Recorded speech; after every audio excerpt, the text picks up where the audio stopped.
1974 में Indian institute of science Bangalore से MTech करने के बाद सुधा कंप्यूटर साइंस में यूएसए से पीएचडी करना चाहती थी। लेकिन उसी समय टेल्को यानी कि Tata engineering and locomotive company, जिसे कि अब टाटा मोटर्स के नाम से भी जाना जाता है, जॉब वैकेंसी निकाली। उसमें लिखा हुआ था women don't need to apply. इससे सुधा जी को काफ़ी ज़्यादा गुस्सा आया और उन्होंने एक बोल्ड स्टेप लिया। उन्होंने उस समय के टेल्को चेयरमैन जेआरडी टाटा को एक लेटर लिखा और उस लेटर में उन्होंने जेंडर डिस्क्रिमिनेशन के बारे में बताया। आश्चर्य की बात है कि इस लेटर का रिएक्शन भी हुआ और जेआरडी टाटा ने टेल्को अथॉरिटीज़ को सुधा का टेक्निकल ग्राउंड पर इंटरव्यू लेने के लिए कहा। साथ ही सुधा को इंटरव्यू में आने के लिए ट्रेन टिकट भी भेजी गई।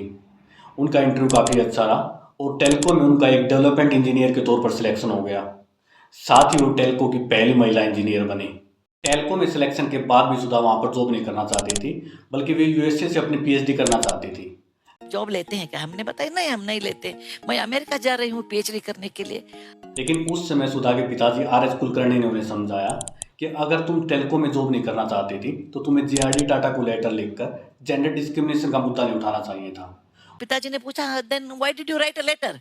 हमने ऐसे उनको दिखाने के लिए ladies will not keep quiet, लड़कियां भी होशियार है ये दिखाने। अगर तुमने ऐसा किया है, तुम्हें अपॉर्चुनिटी मिली है, तो तुम्हें जॉब नहीं छोड़नी चाहिए। सुधा जी बताती हैं कि उनके फादर ने उन्हें सिखाया कि what you walk you should talk and what you talk you should walk. What you talk you should walk, what you walk you should talk. बाद में सुधा जी ने टेल्को में एक डेवलपमेंट इंजीनियर के तौर पर पुणे, मुंबई और जमशेदपुर में काम किया। इसके बाद उन्होंने पुणे में रहते हुए वालचंद ग्रुप ऑफ इंडस्ट्रीज में सीनियर सिस्टम एनालिस्ट के तौर पर भी काम किया।